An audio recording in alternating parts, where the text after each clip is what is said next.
समजायचं नाही आहे, ते मला अनुभवायचं आहे.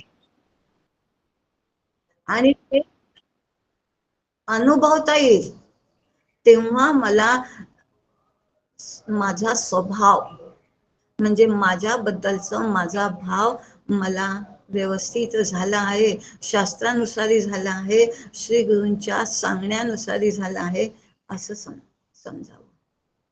आणि त्याच्यासाठी हा अभ्यास आहे, हा समास आहे. आणि हा मला का अनुभव नाही येत? काल आपण पाहिलं आहे की काय अडचण आहे जीव भाव ते आत्मभाव करण्यासाठी. ही एकात्मका बुद्धी मला का नाही येत? मला म्हणजे मला मी काहीतरी देह आणि देह संबंधी यांच्यामध्ये मी स्वतःला गुंडाळून ठेवते. माझा पाय तिथं बांधून ठेवलेला आहे. मी स्वतःला मोकळं करू शकत नाही आहे. याचं कारण आहे आम्हाला हे आत्मानुभव का येत नाही? तर याचं स्पष्ट कारण आहे की साधनेमध्ये सातत्य आलं नाही, सातत्य मला जपला आलं नाही. हे साधनेचं सातत्य आणि चिंतनात मला ते श्री गुरूंनी दिलेले विचार न राहता माझ्या विचारांमध्ये माझे विचार फाकतात. कुठं? देहामध्ये आणि देह संबंधियांमध्ये. ही एकांगी अशी काहीतरी आपलं करावं आणि काहीतरी आपल्याच मनाने साधना काहीतरी करावी, आटपून टाकावी, असं माझं कुठेतरी सुरू आहे. हे मला माझे लक्षात आलं पाहिजे. आणि दुसरं म्हणजे साधना एकांगी. जसं आपल्या ग्रुपमध्ये आपण दासबोधाचा एक वर्ग एक घेतो समास, नंतर मनोबोधाचा एक श्लोक घेतो, मध्येच केव्हा तरी आपण एखाद्या संतांचं चरित्रही घेऊन घेतो. असं वेगवेगळ्या प्रकारे अभ्यास करणं म्हणजे ते एकांगी होऊ देत नाही. विविधतेने अभ्यास करत आहोत आणि ही विविधता असायला पाहिजे. जर एकांगी आपली साधना असेल, एकच प्रकारे रोज रुटीन इतकं केलं की संपलं, टाकलं, हे एवढं केलं संपवून टाकलं, करून टाकलं, उडकवून टाकलं, असं होऊन जाते, तेव्हा त्यामध्ये कृतीशीलता येऊन जाते. आणि जो हा अभ्यास आपण करत आहोत राजू भाऊंनी सांगितल्याप्रमाणे त्याच्यामध्ये चिंतनशीलता येऊन राहिलेली आहे. चिंतन करण्याची आपली वृत्ती वाढत आहे आणि ही वृत्ती मला हा आत्मानुभव येण्यासाठी कामी लागत आहे. म्हणून हा ग्रुप, हा राजू भाऊंनी चालवलेला ग्रुप खूप छान आहे. कारण वृत्ती वळवण्यासाठी हे सगळी साधनं आपल्याला कामी लागत आहे. आणि ते तर करतात हो, पण मला हे जमत आहे का? हे मला सगळं आकलन होत आहे का? की मी द्वैतामध्ये रमत आहे? निंदा, स्तुती, राग, लोभ, अनुकूल, प्रतिकूल, सुख, दुःख, ह्या सगळ्या द्वंद्वांचा विचार मी करते आहे. म्हणून इतकं सुंदर मिळाल्यावर सुद्धा मला त्याचा फायदा होत नाही. सद्गुरु वैद बचन विश्वासा, संयम यहन विषय की आसा. रामायणामध्ये सांगितलं आहे की काय करायचं असते. श्री गुरु माझे भवरोगाचे डॉक्टर आहेत, श्री गुरु भवरोगाचे वैद्य आहेत. त्यांनी जी साधना दिली, जशा प्रकारे दिली तितकीच, तशीच आणि तेवढीच करायची. आणि याचा संयम म्हणजे ते औषध त्यांनी दिलेलं आहे. आणि संयम म्हणजे त्याच्यावर कंट्रोल काय करायचं आहे, तर विषयांची आशा सोडली पाहिजे. हे औषध घेताना काय सोडावं लागते? जसं शुगरचं औषध घेतलं तर डॉक्टर म्हणतात गोड खायचं नाही आणि हे औषध घ्यायचं तर तुमची शुगर लेवल राहील. किंवा बीपी असेल तर हे औषध घ्यायचं आणि सोबत तळलं जे असेल ते खायचं नाही, जास्त मिठाचं खायचं नाही. इकडे गोडही खायचं, इकडे शुगरची गोळी घेऊन घ्यायची, आज 2 गोळ्या घेऊन घेईल म्हणते, आज खाऊनच घेतो. असं जर सुरू असेल तर डॉक्टरांची त्या वैद्याचं औषध काम होत नाही. काम करत नाही. आणि माझं नेमकं हेच सुरू आहे. सद्गुरूंनी दिलेलं, माझ्या श्रीगुरूंनी मला दिली आहे हो साधना, पण सोबत विषयांची आस, विषयांकडे माझी धाव अजून थांबली नाही आहे. सद्गुरु वैद वचन विश्वासा, त्यांच्या वचनावर माझा पक्का विश्वास असला पाहिजे, माझी पूर्ण श्रद्धा असली पाहिजे. आणि सोबत काय असलं पाहिजे, संयम यहन विषय की आसा, विषयांकडची धाव माझी थांबली पाहिजे. विषयी आवडूनी मन अखंड करावे माझे चिंतन, रूप मनी आठवावे स्मरण देवाचे करावे. सगळ्या संतांचं हेच आहे म्हणणं की पहिले तू काय कर, विषयी आवडूनी मन. ते म्हणतात संयम यहन विषय की आसा. आणि माझं इथं चुकत आहे.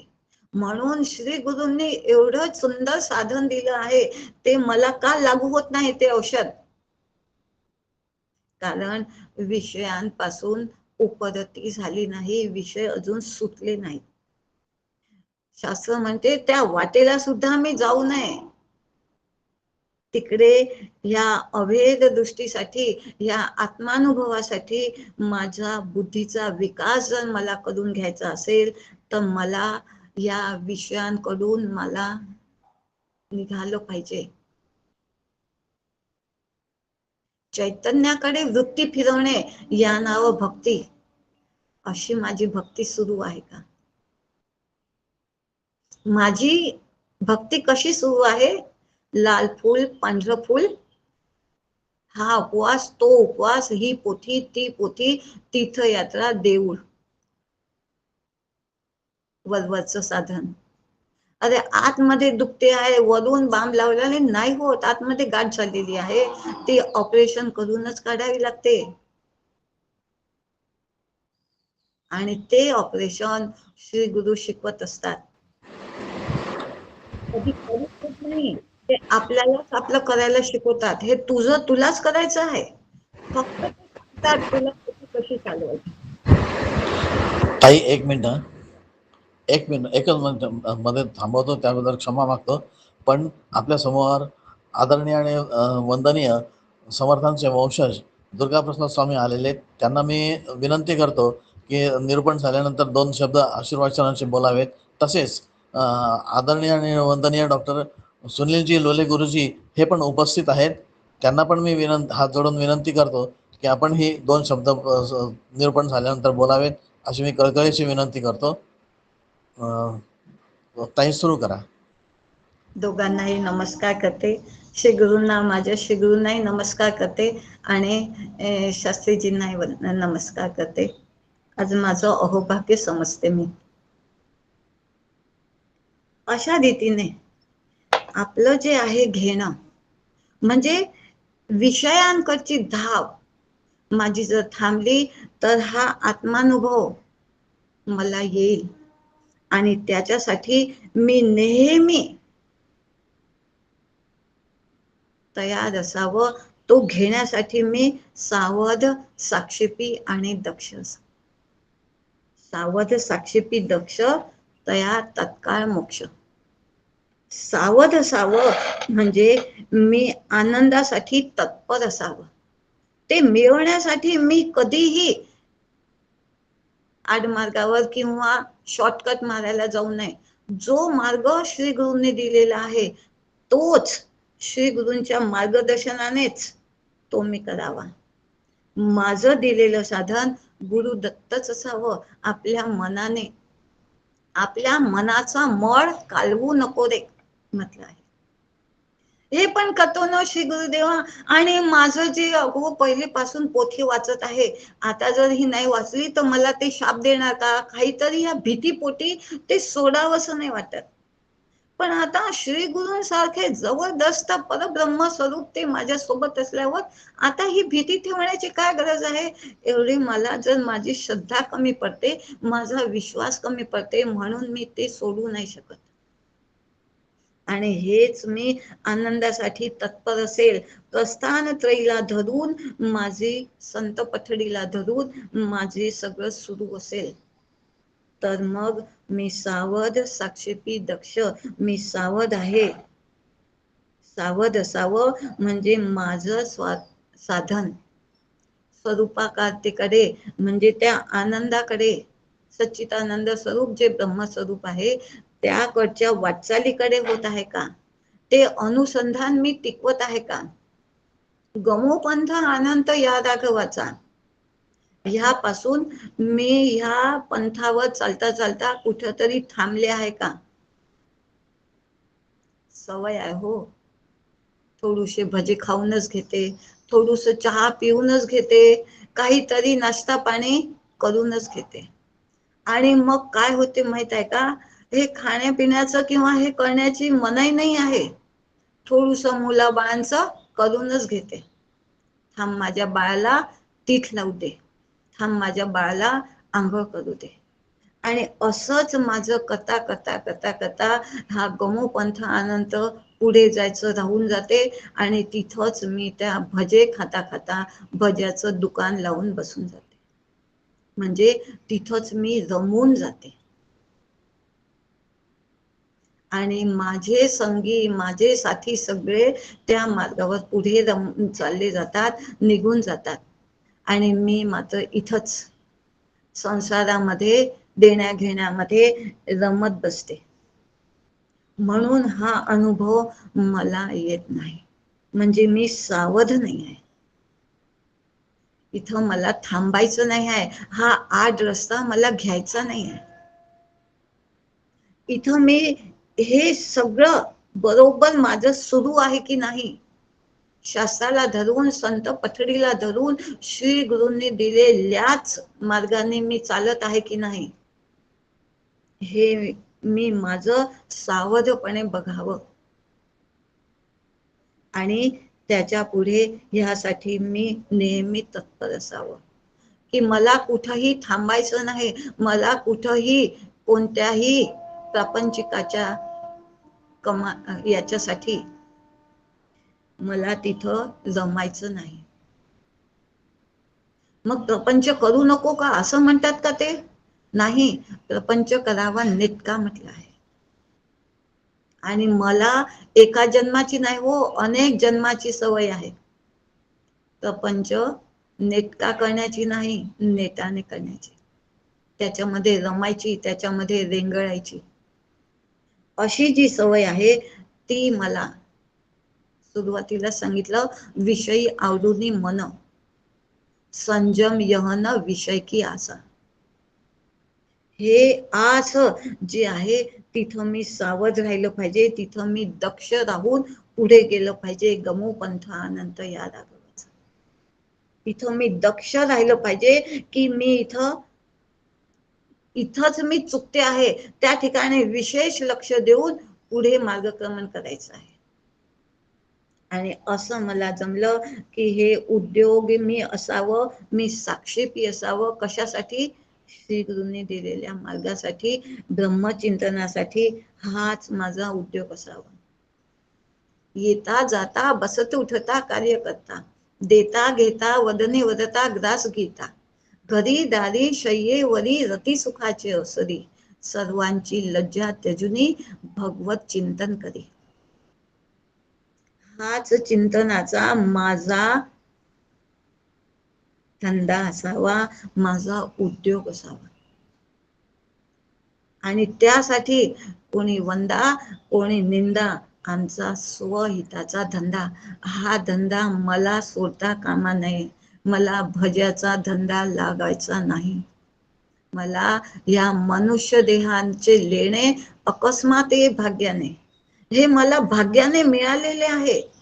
तर मला असा हा स्वहिताचा धंदा करून या जन्म मरणाच्या चक्रातून सुटायचं आहे. आत्मानुभव घ्यायचा आहे आत्ताच, ह्याची देही ह्याची डोळा, भोगी मुक्तीचा सोहळा. याच्यासाठी मरावं लागत नाही, हा आनंद घेण्यासाठी जिवंत राहायचं आहे. आणि तो आनंद जेवढा जास्त मला घेता येईल तेवढा मला लुटायचा आहे. याच्यासाठी मरावं लागत नाही. सावध, साक्षेपी आणि दक्ष राहावं लागते. असा मी माझा असला पाहिजे. आणि हे दक्ष असावं म्हणजेच श्री गुरूंनी सांगितलेलं तेच, तेवढंच आणि तितकंच करून. कारण मला त्यांच्यावर विश्वास असला पाहिजे, त्यांच्यावर त्यांची श्रद्धा असली पाहिजे. हेच माझे आता वैद्य आहेत की जे मला या भवरोगातून सोडवणारे आहेत. आणि दुसरं कोणीही नको. आता दुसऱ्या कुठंही जाण्याची गरज नाही. एवढी माझी श्रद्धा, एवढा माझा विश्वास पक्का असला पाहिजे. परमार्थाचा पायाच आहे श्रद्धा आणि विश्वास. आणि ह्यानुसारी मी लक्ष लावून अशा पद्धतीने माझी मनोरचना जर मी तयार केली असेल स्वतःच्या भावाकडची. हा भाव तयार करण्यासाठी असं करावं लागते. आत्मानुभव घेण्यासाठी हे सगळं करावं लागते. तेव्हा सुख दुःखे समे कृत्वा हे हळूहळू हळूहळू होऊन जाते. मग मी या सुख दुःखाचं काही नाही, सुख यो की दुःख यो मला सारखंच वाटते. कारण काल जसं सांगितलं मी ईश्वराला शरण आहे. डॉक्टर काका म्हणतात कर्त्या जीवाने करवित्या ईश्वराच्या आज्ञेत राहून अकर्ता म्हणून सगळं करावं. मग ह्याच्या मी अशा त्या ईश्वराच्या आज्ञेत आहे, ईश्वराचे शरणागत आहे. तर मग हे जे सुख दुःखाचे प्रसंग किंवा सुख दुःख माझ्या जीवनात आलेले आहेत ते ईश्वराच्या मर्जीने आलेले आहेत आणि ते माझे चांगल्यासाठी आलेले आहेत. मला ते सारखं वाटलं पाहिजे. वस्तू, कीर्ती, सुख, प्रतिष्ठा ह्या हव्यासापोटी जर मी हे स्वरूपाकारतेचा विसर पाडत असेल तर मी चुकत आहे. इथं मी माझं लक्ष ठेवलं पाहिजे, दक्ष असलं पाहिजे. तुझ्या कृपेचा ओघ माझ्याकडे वळव. हे गुरुराया, पाऊस वरसतच आहे एक सारखा श्री गुरूंचा कृपा वर्षाव होत आहे. पण तो ओघ माझ्याकडे वळवायचा आहे. जसा शेतकरी पाण्याचं फोर्स पाईप सोडून देतो आणि ज्याकडे त्याचं पाणी पाठवायचं असते तिकडची ती मातीची भिंत तो तोडून टाकतो, बाकी अशी पाळ खालून देतो. तसा हा कृपा वैष्णवाचा ओघ माझ्याकडे मला अशा रीतीने वळून घ्यायचा आहे. त्यांच्या कृपेमध्ये काही कमी नाही आहे. ते तर एक सारखा वैष्णव सुरूच आहे, सुरूच आहे. पण मला तो माझ्या पदरामध्ये पाडून घेता आला पाहिजे. मला तो सगळा साठवून ठेवता आला पाहिजे.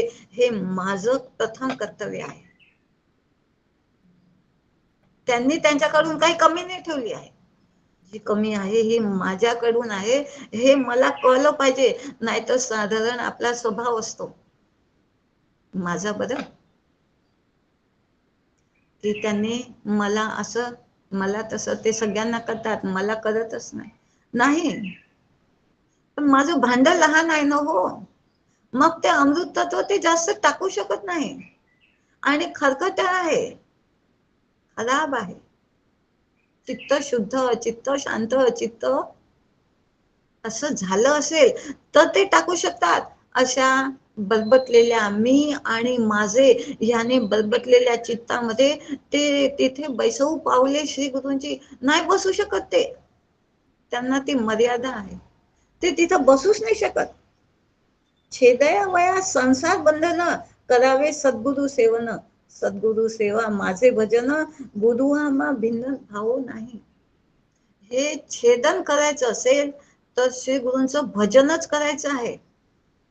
आणि ते अशा रीतीने मला करता आलं पाहिजे श्री गुरूंचंच मार्गदर्शन.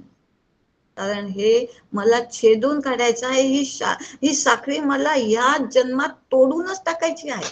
पक्का निर्णय. आणि असं जेव्हा मला करता येईल तर त्याच्यासाठी मला हे चित्त शुद्ध करावं लागते. हृदय हे आपुले चौफाळून भले, तेथे बैसवू पावले श्री गुरूंची. तेथे श्री गुरूंची पावलं मला ठेवायची आहेत. आणि ही पावलं म्हणजे मार्गक्रमणाचं प्रतीक आहे. ते ज्या मार्गाने गेलेले आहेत, जसे गेलेले आहेत, तेच त्यांनी जे मार्गक्रमण मला सांगितलेलं आहे ते मला करायचं आहे. माझ्या हृदयामध्ये त्यांना बसवायचं आहे. त्यांची पावलं मला बसवायची आहेत. पहिलं माझं. आणि असा मी वागत असेल, छान माझं मार्गक्रमण सुरू असेल, तर मग मी सुद्धा त्यांचा लाडका शिष्य, त्यांच्या हृदयात सुद्धा मी. असं जेव्हा होते आणि अशी जेव्हा मेळ जमतो, जसं काल आपण पाहिलं योग जमतो, तेव्हा ये हृदयची ते हृदयी घातले. पण त्यासाठी पहिले मी त्यांचा, मग ते माझे. आणि आता त्यांच्यातनं माझ्यात काही भेद नाही. ही सगळ्यात शेवटची उच्च प्रतीची भावना आहे. आपणासारखे कधी तत्काळ नाही काळ वेळ तया लागे, जसं काल आपण पाहिलं आवरण दोष ते काढतात. आणि ही कृपा ते करतात म्हणजे काय करतात, ये हृदयची ते हृदयी घातले. आणि असं मला माझं करता आलं पाहिजे. आणि तेव्हा श्री गुरु कृपा करायला तयारच आहे. हो, उशीर माझ्याकडूनच होते. आणि ह्याच्यासाठी जसं उपनिषदांनी वेदांनी सुद्धा सांगितलं आहे, कर्म, उपासना आणि ज्ञान. हे ज्ञान मिळण्यासाठी माझं कर्म कसं असावं, माझी उपासना कशी असावी, ह्याकडे मला विशेष करून लक्ष दिलं पाहिजे. आणि हे कर्तेपणाचा अहंकार न ठेवता, मला जर कर्म करता आलं तर मग जन्म मरण रूपी संसाराचे भय मला राहत नाही. मी जन्म मरणाच्या चक्रामध्ये फसत नाही. हे जे भय मला लागलेलं आहे, मी मरणार म्हणजे माझं सगळं, हा देह गेला की मी संपणार, हा सगळ्यात मोठा द्वैतात भयम भवती, हे सगळ्यात मोठं भय आहे. हे द्वैत आहे अजून, की तो वेगळा, भगवंत वेगळा आणि मी वेगळा. कारण जीवभाव आहे. मी स्वतःला वेगळं करून ठेवलेलं आहे. तुझ्या वियोगे जीवत्व आलं. हे जीवत्व मी केलं आहे, वियोग त्यांनी नाही, ते वेगळे नाही झाले आहेत.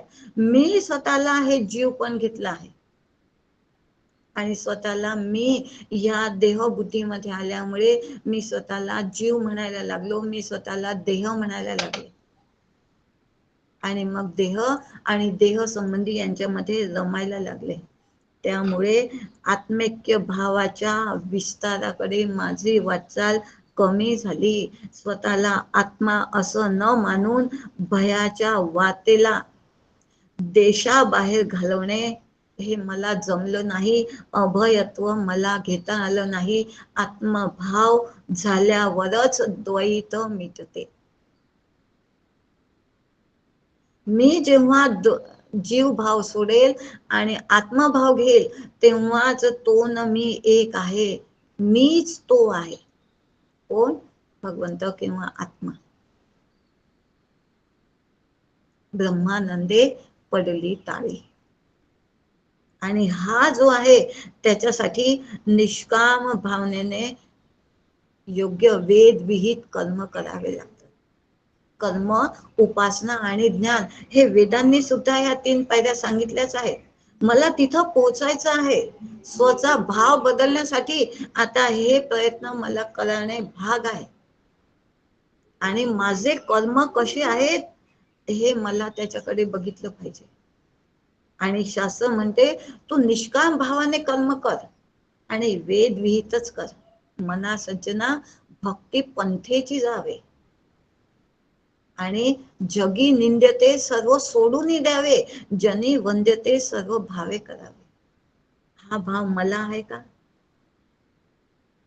असं निष्काम भावनाने मी करत असेल आणि भक्ती पंथाने जात असेल, आणि भक्ती हीच आहे चैतन्याकडे वृत्ती फिरवणे, या नाव भक्ती.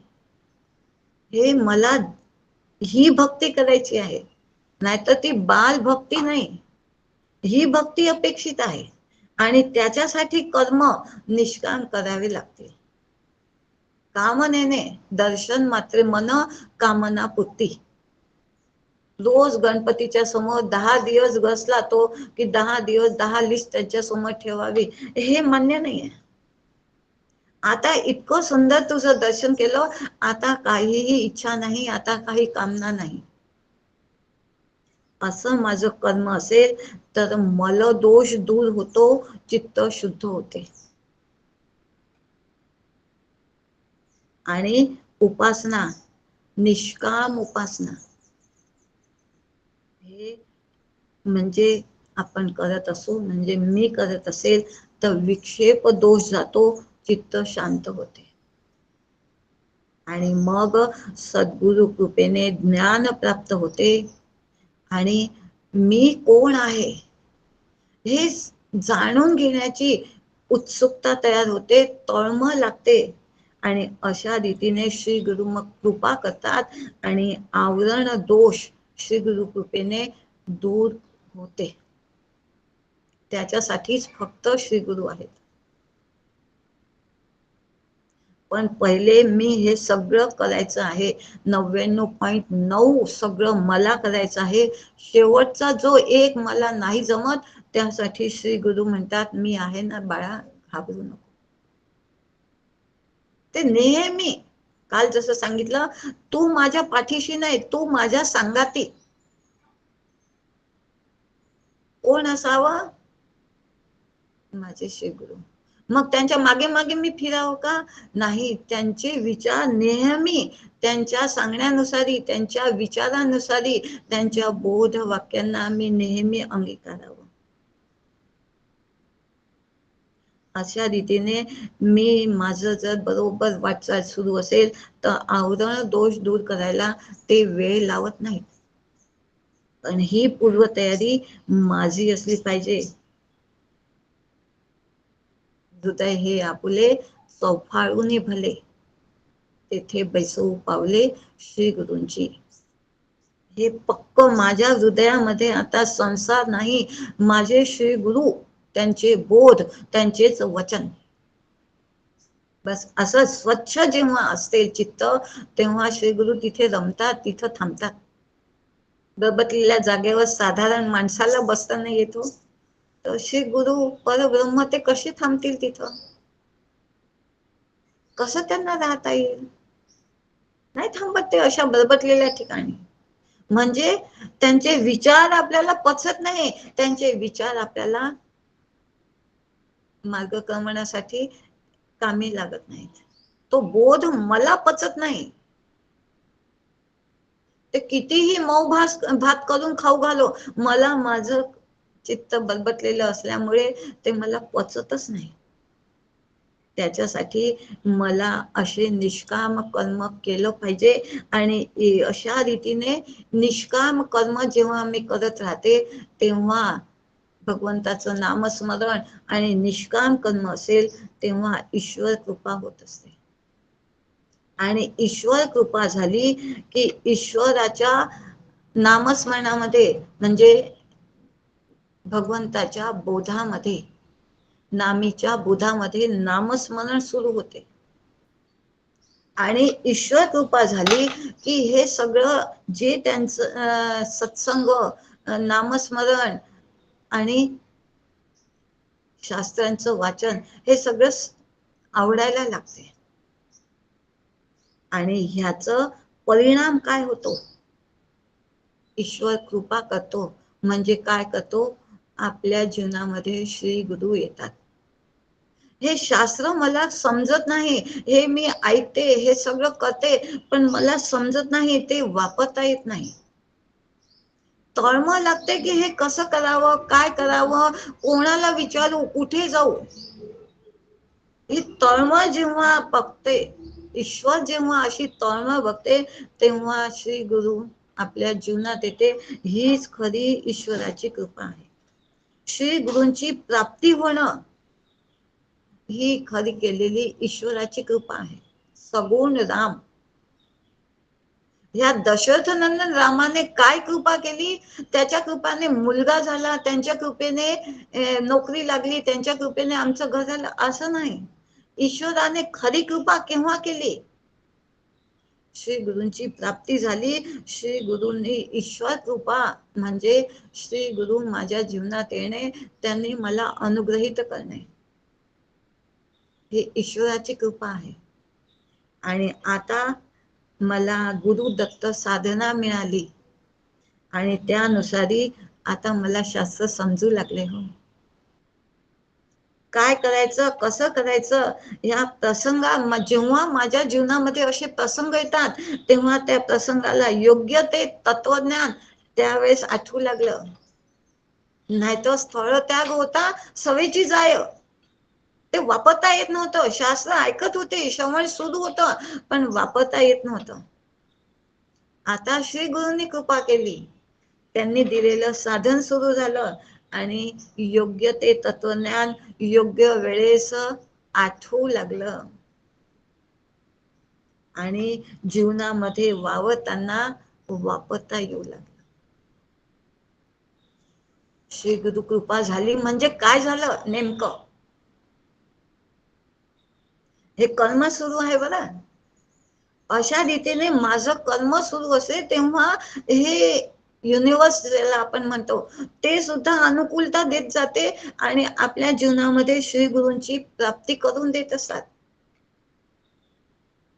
प्रकृती आणि पुरुष, ही प्रकृती सुद्धा त्या पुरुषाकडे, त्या ब्रह्मतत्वाकडे जाण्यासाठी अनुकूल करून देते, अनुकूलता देते. म्हणजेच श्री गुरूंची प्राप्ती होते. श्री गुरु आपल्या जीवनात आले म्हणजे अगदी तो सगळ्यात आनंदाचा दिवस.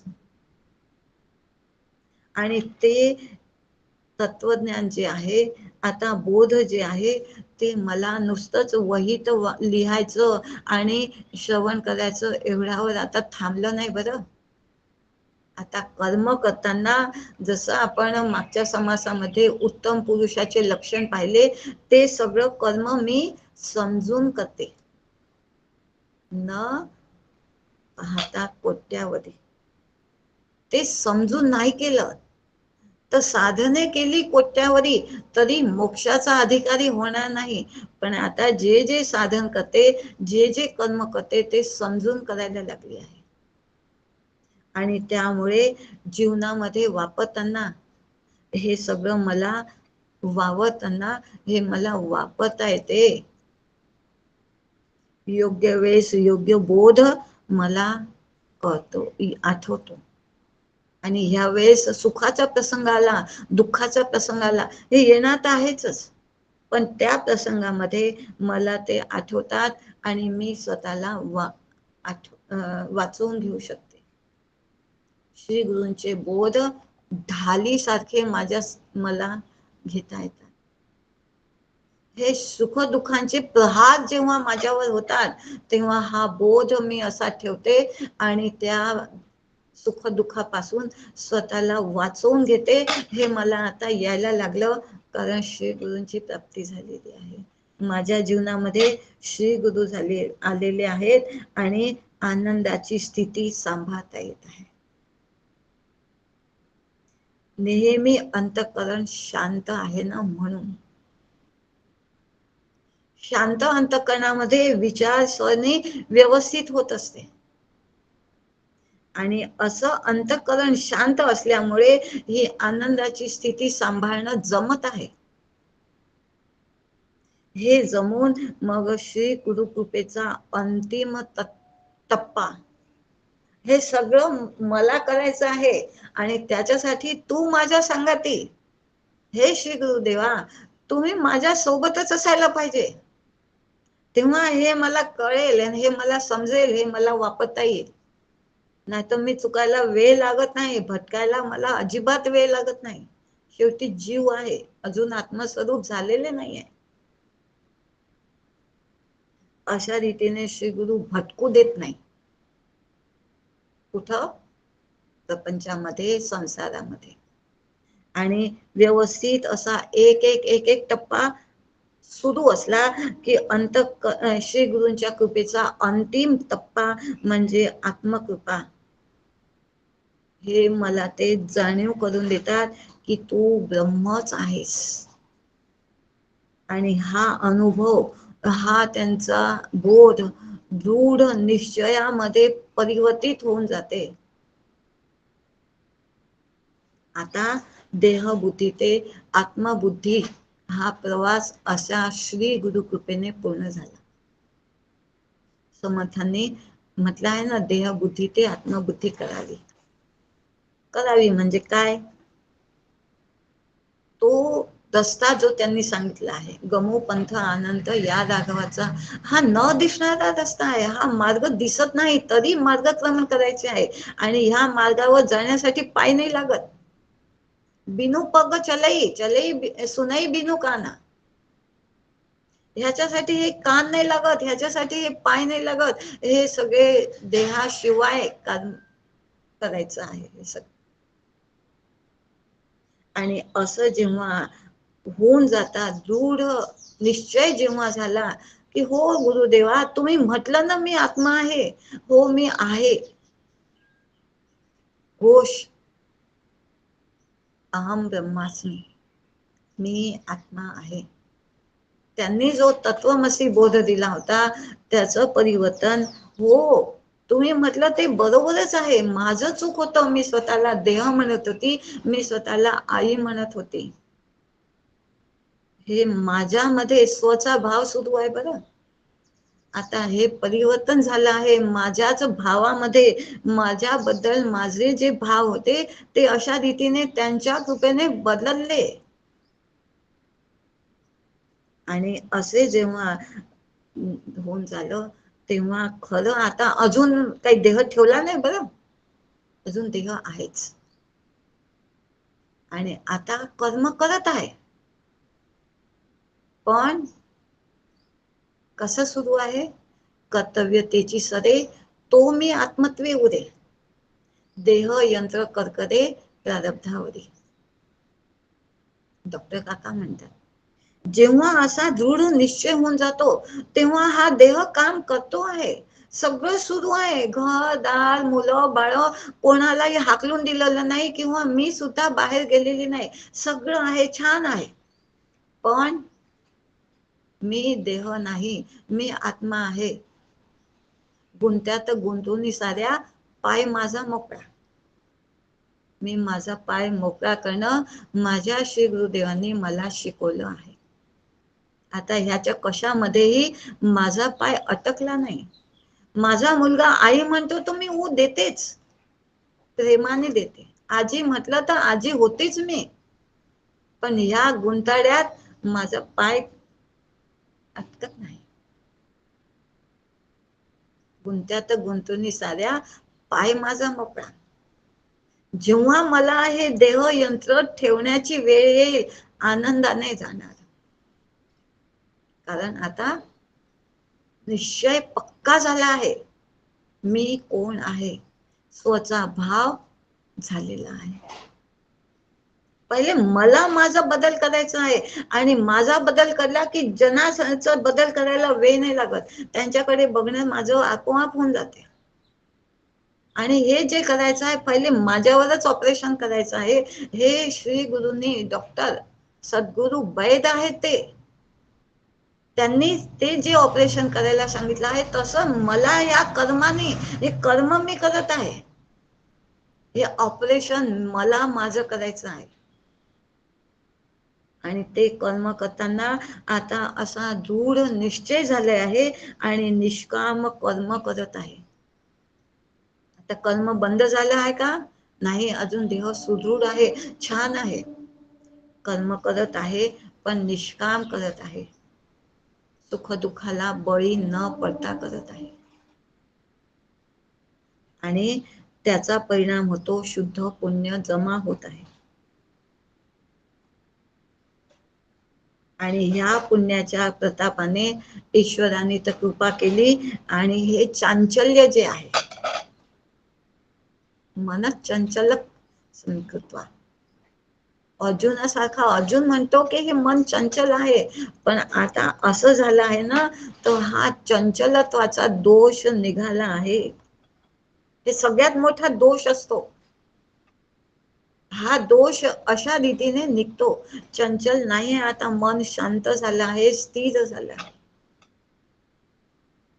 आणि हा दोष गेले आणि मी परमार्थाचा अधिकारी झालो. आणि हे परमार्थ आता अवगुण घालवण्याचा प्रयत्न म्हणजे मुमुक्षु. सातत्याने साधन सुरूच आहे, सुरूच आहे, सुरूच आहे. अजून साधन सोडायचं नाही, करून टाकायचं नाही, कर्म करायचंच आहे. जी श्री गुरुने दिलेली आहे साधना, ही पहिले प्राप्तव्यासाठी. आता ते केल्याशिवाय राम हमारा जप करे हम बैठे आराम. आता जप सुरूच आहे, पण काहीतरी प्राप्तव्यासाठी नाही, पण करायचं. साधना सुरूच आहे. साधनेला कधीही तडा द्यायचा नाही. असं सातत्य सुरू आहे. आणि साधक मग जे आपल्यामधले दोष असतात, ते दोष त्याला दिसायला लागले आहेत. माझी अविद्या, माझी अस्मिता, माझा राग, द्वेष, अभिनिषेध, हे सगळं मला माझं दिसायला लागलं. आणि दिसलं ना कचरं की साफ करायला वेळ लागत नाही. माझी अविद्या म्हणजे मी जी देहबुद्धी धरून ठेवली होती, ती मला दिसायला लागली. आणि सुख दुःखात मी त्यामुळे रमत होतो, हे आता मला स्पष्ट दिसायला लागलं की इथं दक्षतेने इथं मला थांबायचं नाही आहे, हे माझे नाही आहेत. कोरोना काळात आपण बघितलं ना, देशामध्ये किती सुरू होतं सगळ्यांचे, तर आपल्याला काही हे नव्हतं होत. आपण घरामध्ये टीव्ही बघता बघता, चहा पिता पिता टीव्ही बघत होतो. बापरे बाप, इतके लोक मेले, इतकं हे झालं, तितकं झालं, बस. पण चहा पितच होतो. पण तोच कोरोना माझ्या घरात आला, माझ्या शेजारी, माझ्या गावात आला, शेजारी आला, तेव्हा धुकपुक वाढली. असा हा जो देहबुद्धी आहे, हे आता जवळ येत नाही. कारण आपण सगळ्यांनी इंजेक्शन घेतले होते की नाही, औषध घेत होतो, काढा पित होतो. हे सगळे श्री गुरु दत्त काढे पित आहे मी, म्हणून आता मला भीत नाही. अशी भीती माझ्या मनात नाही आहे. मी सुख दुःखाला बळी पडत नाही. आणि अस्मिता म्हणजे आत्मा वेगळा आहे, मी वेगळा आहे, अशी माझी जड बुद्धी होती. मी स्वतःला आत्मा न समजता ती बुद्धी सत्वगुणाची आहे, तेज तत्वाची आहे. आणि ही बुद्धी म्हणजेच मी आहे. माझ्याच हुशारीने सगळं होत आहे. मी किती हुशार आहे, मी किती बुद्धिमान आहे, आणि ही बुद्धी म्हणजेच मी आहे. आणि तिलाच मी आत्मा समजत होते. मी आत्मा स्वतःला समजत नव्हते. ह्या माझ्या तख्खल बुद्धीला मी आहे म्हणून समजत होते. आणि त्याचा परिणाम मला अभिमान होत होता. आता मला कळलं मी कोण आहे.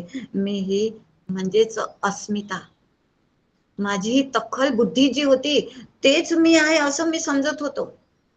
आता ही अस्मिता ह्यालाच म्हणतात. आणि ही अस्मिता आता निघायला लागली आहे, काढता येऊन राहिली आहे, कारण दोष दिसत आहेत. आणि तिसरं आहे राग.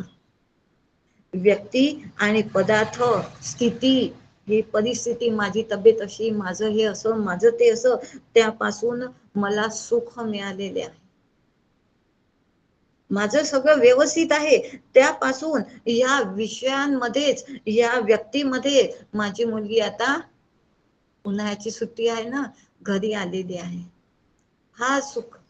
आणि ह्याच्यामध्येच मी प्रेम, अनुराग म्हणजे राग ठेवत होतो. राग म्हणजे क्रोध नाही आहे इथं, राग म्हणजे तिथं प्रेम जोडलं होतं, व्यक्तीमध्ये, वस्तूमध्ये आणि परिस्थितीमध्ये.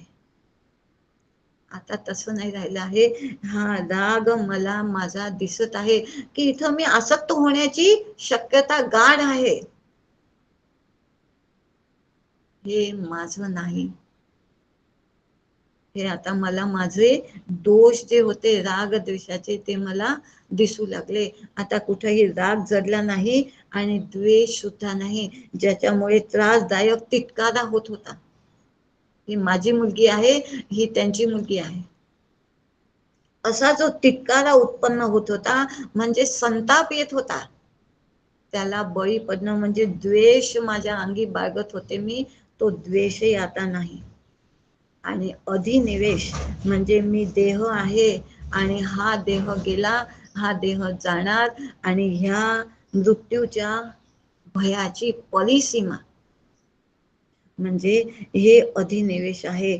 आणि ह्या दुःखाचं औषधीसाठी आता माझ्याजवळ नाही. दुःख नव्हे ओखदा एवढे, असं कारण मला कळलं आहे की मी देह नाही आहे, मी आत्मा आहे. आणि तो आहे आहे आहे, जन्म देहाला मरण देहाला, मी न कधी मरणार. करविला मीचा साक्षात्कार, सद्गुरु काय तुझा अधिकार. हा अधिकार त्यांनी मला करून दिलेला आहे, मला तो निश्चय करून दिलेला आहे, झालेला आहे त्यांच्या कृपेने. आणि असा हा आता जो सुख दुःखाचं होतं ते आता मिटलं आहे. आणि संत आनंदाचे मूळ, संत सुखची केवळ, असा संतांच्या संगतीमध्ये जीवन घालवणं आणि तसं आनंदात राहणं, आता हे दोष काढल्यामुळे मला जमत आहे. कर्म असं माझं सुरू आहे आणि ह्यानुसारी ईश्वरावर माझी श्रद्धा, प्रारब्धाला स्वीकारला आहे. जे माझ्या प्रारब्ध आहे ते भोगवून संपवायचं आहे. आणि अशा रीतीने सुख दुःखाच्या लहरी येतात, पण त्याची लाट होत नाही, त्या तिथच्या तिथं शांत होतात. आणि हे जेव्हा विवेकाने हे बघितलं, तर हे दुःख नाही, हे दुःख दूर करणं, ह्या दुःखापासून ह्या सुखापासून स्वतःला वाचून घेणं मला आता जमत आहे. कारण सखोल चिकित्सा सुरू आहे, आतमधून ऑपरेशन केलेलं आहे. गाठ होती जी देहबुद्धीची, ती काढून फेकली आहे. सद्गुरु वैद वचन विश्वासा, ह्या विश्वासाने ती गाठ काढलेली आहे.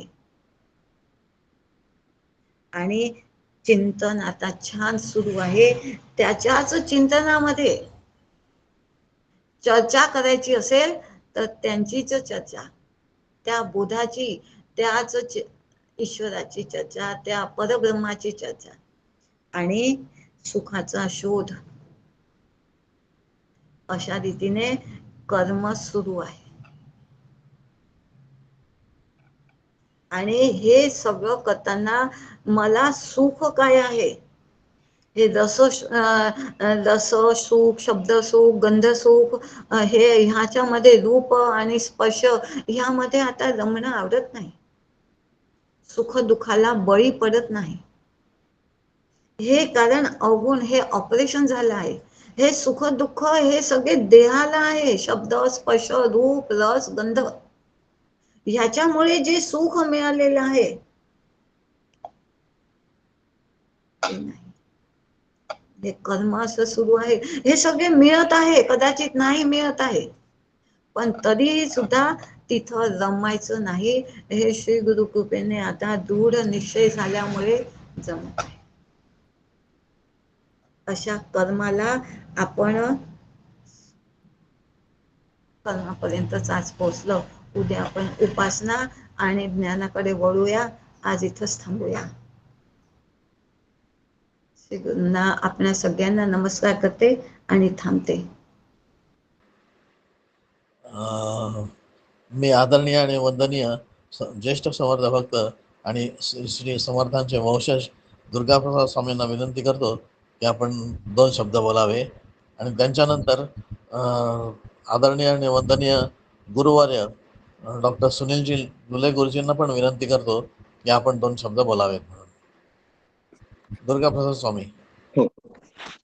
जय जय रघुवीर समर्थ, शुका सारिखे पूर्ण वैराग्य जाचे, वशिष्ठा परिज्ञान योगेश्वराचे, कवी वाल्मिका सारिखा मान्य ऐसा, नमस्कार माझा सद्गुरु रामदासा.